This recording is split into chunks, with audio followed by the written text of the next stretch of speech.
Well, আজকের ভিডিওতে আমরা দেখব যে আপনি জব অ্যাপ্লিকেশন করার সময় কিভাবে ইমেলের বডিটা লিখতে পারেন। আপনাদের ভিতরে অনেকেই কিন্তু জব অ্যাপ্লিকেশন করার সময় ইমেলের বডিটা ঠিক করে লিখেন না। এর জন্য অনেক ক্ষেত্রেই আপনাদের ইমপ্রেশনটা প্রথমে খারাপ হয়ে যায়। তো চলুন আমরা কম্পিউটার স্ক্রিনে চলে যাই।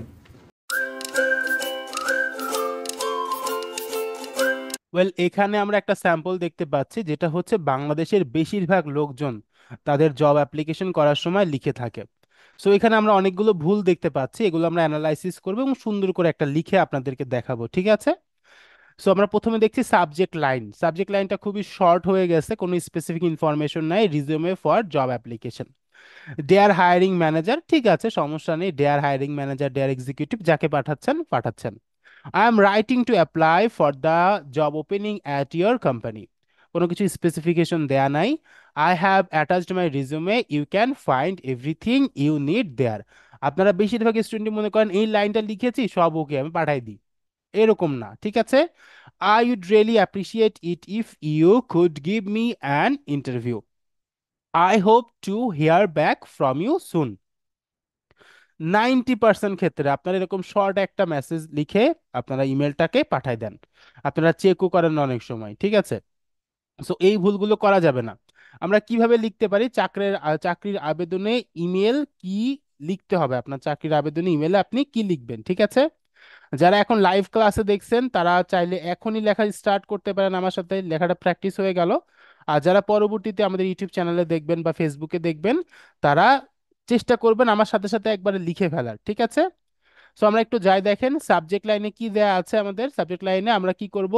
অ্যাপ্লিকেশন ফর জবের টাইটেল, কোন স্পেসিফিক পোস্টের জন্য আপনি অ্যাপ্লাই করেছেন ওইটাও আপনাকে এখানে মেনশন করতে হবে, ঠিক আছে? সো আপনি স্পেসিফিকলি মেনশন করলেন যে সেলস এক্সিকিউটিভ, এমটিও, যেটা হচ্ছে অ্যাপ্লিকেশন ফর দিলেন, সিনিয়র মার্চেন্ডাইজার, ওকে। তারপরে হচ্ছে ইয়োর ফুল নেম, সাথে সাথে নামটাও দিয়ে দিবেন আইডেন্টিফাই করার জন্য, ওকে। ডেয়ার, এখানে হায়ারিং ম্যানেজার, তার নাম জানা থাকলে নাম জানলেন, অথবা dear hiring manager, dear HR professional, যাকে পাঠাচ্ছেন আপনি, যাকে পাঠাচ্ছেন তার নামটা এখানে আপনি দিয়ে দিলেন। I hope this message finds you well. I am writing to express my interest in the জবের টাইটেল। ওই যে যেই পজিশনের জন্য আপনি অ্যাপ্লাই করেছেন, এই যে উপরে যেটা লিখেছেন এটা এখানে আবার লিখতে হবে। পজিশন অ্যাট কোম্পানি নাম, সাপোজ আপনার জবের যেই পজিশনটা সেটা হচ্ছে সেলস এক্সিকিউটিভ, কোম্পানির নাম কি হবে? সাপোজ ধরে নেন যে হামিম গ্রুপ, হয়ে গেল। অ্যাজ অ্যাডভার্টাইজড অন, ওই যে নিউজ পেপারে দেখেছেন, ফেসবুকে দেখেছেন, কোথায় অ্যাডভার্টাইজটা দেখেছেন সেটা এটা দিয়ে দিলেন। With my background in relate, মানে আপনি যেইখানে অ্যাপ্লাই করতেছেন আপনার অবশ্যই ব্যাকগ্রাউন্ড সেখানেই আছে, এই জন্য আপনি এখানে অ্যাপ্লাই করতেছেন, এই জন্য আপনি কি লিখলেন? With my background in sales and marketing, I am confident that I can contribute effectively to your team. আমি এক্সাম্পলটা দিচ্ছি সেলস অ্যান্ড মার্কেটিং এর, ঠিক আছে? মানে এখানে আপনি ওই ওই রিলেটেড সেন্টেন্সটাই লিখছেন। উইথ মাই ব্যাকগ্রাউন্ড ইন, এখানে কি লিখবেন?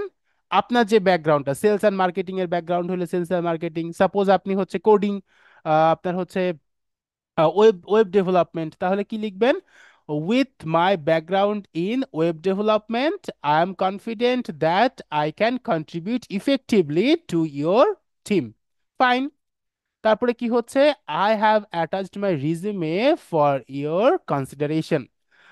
I would greatly appreciate the opportunity to discuss how my qualifications align with the needs of your team. Please feel free to contact me at phone number দিয়ে দিলেন or via mail দিয়ে আপনি email অ্যাড্রেসটা দিয়ে দিলেন to schedule an interview, ঠিক আছে? তারপরে thank you for considering my application, I am looking forward to the possibility of contributing to company name. দেখেন আগেরটার সাথে কতটা ডিফারেন্ট, আগেরটা অনেক ছোট ঠিক আছে, কিন্তু এখানে আপনি এত সুন্দর করে লিখেছেন, সে যদি একটু পড়ে তাহলে সেখানে আপনি অনেক সুন্দর করে একটা আলাদা চার্ম পাবেন যে হ্যাঁ এটা অনেক সুন্দর হয়েছে। আর লাস্টে বেস্ট রিগার্ডস এর পরে আপনি আপনার ফুল নেম, লিঙ্কডইন প্রোফাইল এবং ইওর কন্ট্যাক্ট ইনফরমেশন দিয়ে দিবেন।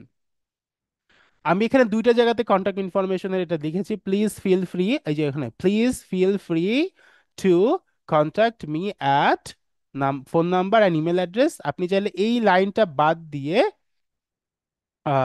Please feel free to contact me এই পর্যন্ত লিখে রাখলেন। আর ফুল নেমের পরে এখানে আপনি ফোন নাম্বার, ইমেল অ্যাড্রেস এবং আপনার লিঙ্কডইন প্রোফাইলটা লাস্টে দিয়ে দিতে পারেন। আমি সবসময় লাস্টে দিয়ে প্রিফার করি, বাট অনেকে মাঝখানে দেয়, এই জন্য আমি মাঝখানেও দেখালাম, লাস্টেও দিলাম। লাস্টে দিলে আমি ফিল করি যে ওটা ওনার চোখে পড়ে, একদম ডাইরেক্টলি চোখে বাঁধে। আর এই জিনিসটা ভিতরে থাকে, সো হয়তো বা এরকম চোখে নাও পড়তে পারে।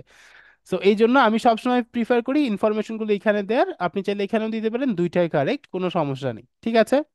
সো যারা এখন হচ্ছে ভিডিওতে দেখছেন তারা এটা স্ক্রিনশট নিয়ে নিতে পারেন, আর আপনারা যারা স্টুডেন্ট আছেন আমি ছবিটা আপনাদেরকে পাঠাই দিব, ঠিক আছে। ওকে, এখন হচ্ছে যে জিনিসগুলো আপনাদের মাথায় রাখতে হবে, তিনটি টিপস। সেটা হচ্ছে কি, এই টিপসে আপনাদের প্রথমত যেটা করতে হবে সেটা হচ্ছে বারবার চেক করতে হবে। এখানে লিখেছেন যে অ্যাটাচমেন্টে দিয়েছি, দেন নাই, হবে না, ঠিক আছে। তারপরে হচ্ছে ফোন নাম্বার এবং ইমেল অ্যাড্রেস ঠিক আছে কিনা দেখবেন, ওই যে চেকিং করার কথাই বলতেছে আবার এখানে, ইমেল অ্যাড্রেস এবং ফোন নাম্বারটা ঠিক আছে কিনা চেক করতে হবে। একদম লাস্টে রিজেকশনকে ভালোবাসতে হবে। আপনি রিজেক্ট হবেনই, আপনি যত ভালো রেজুমি পাঠান আপনি অনেকবার রিজেক্ট হবেন, আপনি যত ভালো ইন্টারভিউ দেন আপনি অনেকবার রিজেক্ট হবেন। সো তিনটি টিপসের ভিতরে এটা সবচেয়ে ইম্পর্টেন্ট টিপস, যে রিজেকশনকে ভালোবাসেন। আপনি 100 অ্যাপ্লাই করলে 4টায় কল পাবেন, ঠিক আছে, বা 5টায় কল পাবেন, 10টায় কল পাবেন। অনেক সময় আমরা অনেক বেশি অ্যাপ্লাই করে ফেলি, মানে যা দেখছি তাতেই অ্যাপ্লাই করে ফেলি, ফ্রেশাররা সাধারণত এই ভুলটা করে। সো এটা করা যাবে না, আপনার ইন্ডাস্ট্রির দিকে আপনি অ্যাপ্লিকেশন করতে থাকেন, তো সেক্ষেত্রে কল পাওয়ার পসিবিলিটিটা বেশি বাড়ে। সো আপনারা অ্যাপ্লাই করতে থাকবেন, রিজেকশনকে ভালোবাসবেন, ইনশাল্লাহ খুব সুন্দর একটা ইন্টারভিউ দিবেন এবং ভালো একটা চাকরি পাবেন। সো আশা করি আপনাদের এই ভিডিওটা কাজে আসবে, আর যদি কাজে আসে অবশ্যই আমাদেরকে কমেন্টে জানাবেন কি ভালো লাগলো, কোনো কমপ্লেন থাকলে সেটাও জানাবেন, নতুন কি জিনিস জানতে চাচ্ছেন সেটাও জানাবেন। অবশ্যই সহযোগিতা করার চেষ্টা করব। ধন্যবাদ।